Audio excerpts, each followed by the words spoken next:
নমস্কাৰ, মোৰ অন্য এটি ভিডিঅ'লৈ। আজি আমি বনাই আছোঁ মাছৰুমৰ চিলিণ্ডাৰ। এয়া দেখিছেনে? ইয়াতে মোৰ বনোৱা হৈ গৈছে কেইটামান, আৰু এয়া হৈছে মাছৰুমৰ বীজ। আৰু লগতে মোৰ মাও কাম কৰি আছে, চিলিণ্ডাৰ বনাই আছে। মা, ৰাতি কাম কৰি কেনে লাগিছে? ভাল লাগিছে। কেনেকুৱা পাইছে চিলিণ্ডাৰটো বনাই? কি দিছা কৈ দি?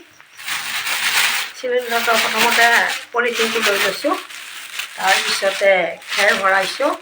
খেৰ ভৰাই দি তাৰ চাইডে বীজ দিছোঁ। বীজ দি পেলাই আৰু আকৌ আমি চিলিণ্ডাৰটোত পেক কৰি বান্ধিছোঁ। মই দেখাই থাকিম বাৰু কেনেদৰে চিলিণ্ডাৰ এটা বনোৱা হয়। আপোনালোকে পিপি লৈ ল'ব, কিমান চাইজৰ লয় আপোনালোকৰ কথা এইটো। ইয়াতে মই প্ৰথমতে খেৰখিনি উহাই লৈছোঁ, আপোনালোকক কৈছে। তাৰপিছত এয়া খেৰ দি কেনে তাৰ ছাইডত সৰু সৰুকৈ বীজ দিছোঁ, আৰু বীজ দিয়াৰ পিছত আকৌ সেনেকৈ চেম 3টা লেয়াৰ দিয়া হৈছে।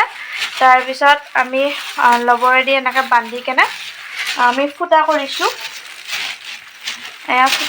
ফুটা কৰি ইয়াতে আমি কটন ভৰাই দিছোঁ, আৰু এনেকৈ 2 দিন ৰাখি দিম। ৰাখি দিয়াৰ পিছত আমি সেই কটনখিনি ওলাই আমি ওলোমাই দিম। ওলোমাই দিয়াৰ পিছত পুৱা আৰু গধূলা আপোনালোকে যেতিয়া সময় পায় তাত পানী দিব, পানী স্প্ৰে কৰিব। আৰু সেনেকৈ মাছৰুমখিনি বেগ বনোৱাৰ পিছত আমি ওলোমাই দিছোঁ। আহকচোন কেনেদৰে ৰাখিছোঁ চাই লওক। বেগখিনি বনোৱা হোৱাৰ পিছত 2 দিন আমি তলতে ৰাখিছোঁ, আৰু 2 দিন ৰখাৰ পিছত এনেকৈ ওলোমাই দিছোঁ। ইয়াত বৰ্তমান একো কৰিব লগা নাই। দেখিছেনে? ইয়াত মই আপোনালোকক দেখাই দিছোঁ ৰ'ব। ইয়াত বগা বগাকৈ বিয়পি গৈছে। এইখিনি বেলেগ একো নহয়, যিখিনি আমি মাছৰুমৰ বীজ আমি আনিছিলোঁ, সেইখিনি বীজেই এনেদৰে বহল হৈ বগা হৈ গৈছে। প্ৰতিটো লেয়াৰতে হৈছে এইকেইটা। আৰু এনেকৈ আমি 4ডালকৈ ৰুইছে। আপোনালোকে কিছুমানে এডালতো দিব পাৰে, আৰু কিছুমানে 3ডালো কৰিব পাৰে, কিন্তু মই 4ডাল দিছোঁ কিয় কি সুবিধা হ'ব কাৰণে। আৰু এনেদৰে মই ফুটা কৰি দিছিলোঁ, আপোনালোক দেখাইছিলোঁ যে ইয়াত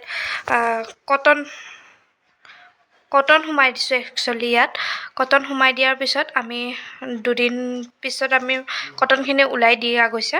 তাৰপিছত এনেদৰে চাফ চিকুণতাৰে আমি গোটেইখিনি বেগ আমি এনেদৰে, আৰু মই সপ্তাহত 2বাৰকৈ ৰুমটো মুচি থওঁ, কাৰণ ইয়াতে একো বেক্টেৰিয়া বা পোক পিপৰ থাকিব নালাগে, কিয় কি এইটো বহুত চাফা ৰাখিব লাগে মাছৰুম। তেতিয়াহে মানে বিষাক্ত নহ'ব। যিহেতু মাছৰুমটো অকণমানো যদি বেক্টেৰিয়া ইয়াত লাগি যায়, তেতিয়াহ'লে ইয়াত বীজাণু সোমাব পাৰে, আৰু এইটো আমাৰ শৰীৰৰ কাৰণে বহুত অপকাৰী হৈ যাব। সেইকাৰণে আমি মানে প্ৰতিটো সময়ত ইয়াক আমি চাফাকৈ পৰিপূৰ্ণতাৰে ৰাখিব লাগে। দেখিছে, আপোনালোকক দেখাইছোঁ। আৰু বৰ্তমান এতিয়াও বীজবিলাকৰ পৰা মাছৰুম হোৱা নাই, মানে যিহেতু বিয়পি পৰিছে, কিন্তু হ'ব।